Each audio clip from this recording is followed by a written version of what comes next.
terlebih dahulu, perkenalkan nama saya Nikma Vicky Priani, merupakan mahasiswa profesi nurse Undip.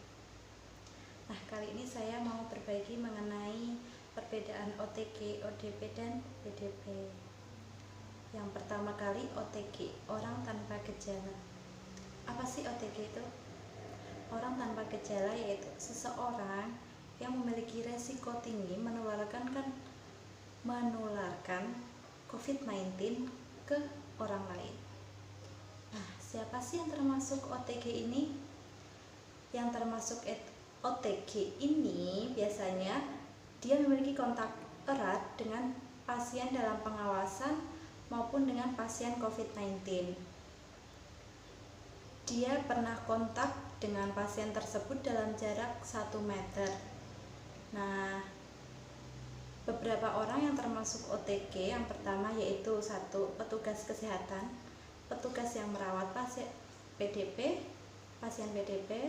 pasien COVID-19, terus anggota keluarganya, dan tamu yang berada dalam satu ruangan. OTG ini memiliki resiko tinggi menularkan ke orang lain. Jadi seseorang yang pernah kontak erat dengan pasien PDP ataupun pasien COVID-19 harus membatasi aktivitas mereka. Nah, jika seseorang itu kontak eratnya dengan pasien PDP dan pasien PDP-nya hasilnya negatif, maka orang OTG tersebut pemantauannya selesai.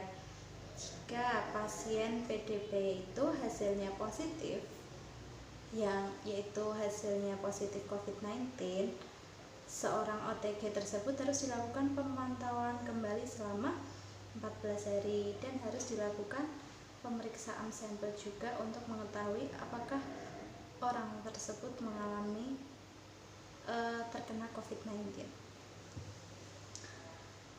Terus yang selanjutnya yaitu ada pasien ODP, orang dalam pemantauan. Orang dalam pemantauan itu? Orang dalam pemantauan yaitu seseorang yang memiliki gejala COVID-19 dan dia pernah riwayat kontak dengan pasien COVID-19 ataupun riwayat perjalanan ke negara ataupun transmisi lokal. Ya, maksudnya pernah perjalanan ke zona merah. Dia memiliki demam di atas 38 derajat Celcius, memiliki gejala tersebut, terus dia pernah kontak dengan pasien COVID-19, dia termasuk ODP.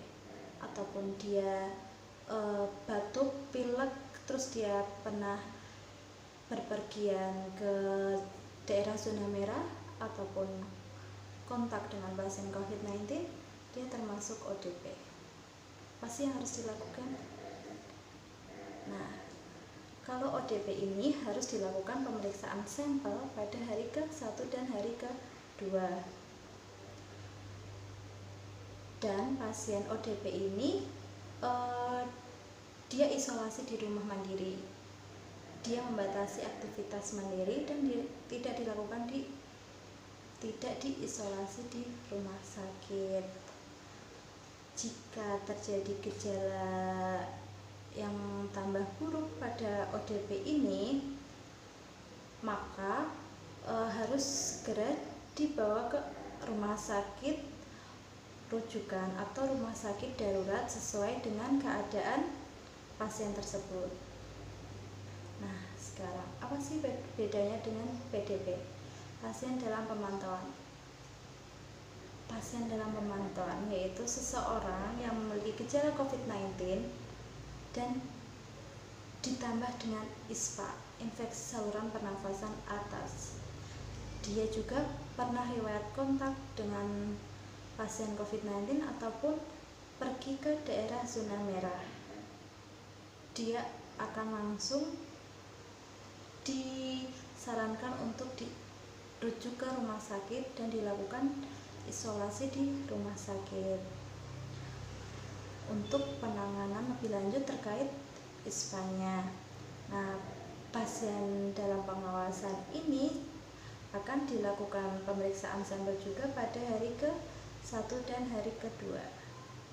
Jika hasilnya negatif, maka akan dilakukan pemeriksaan ulang, dan jika hasilnya positif, maka pasien tersebut akan dilakukan pemantauan lebih lanjut dan akan dilakukan penanganan terkait gejala yang muncul.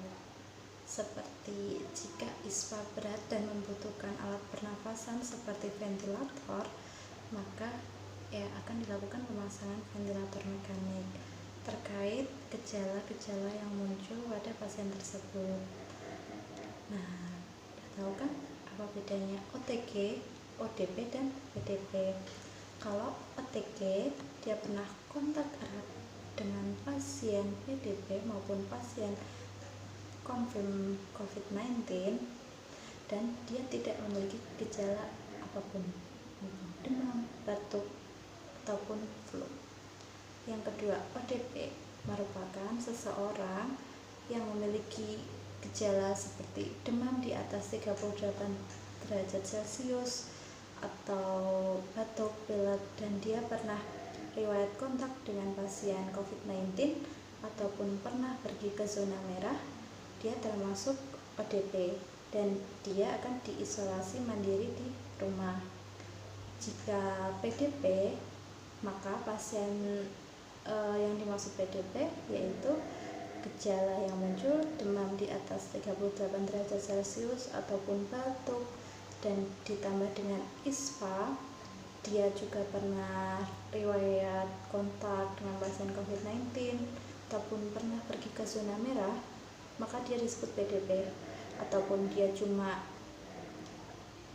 ISPA berat dan dia pernah kontak dengan pasien COVID-19 ataupun pernah pergi ke zona merah, dia langsung termasuk PDP, pasien dalam pemantauan, dan akan dilakukan penanganan terkait gejala yang muncul.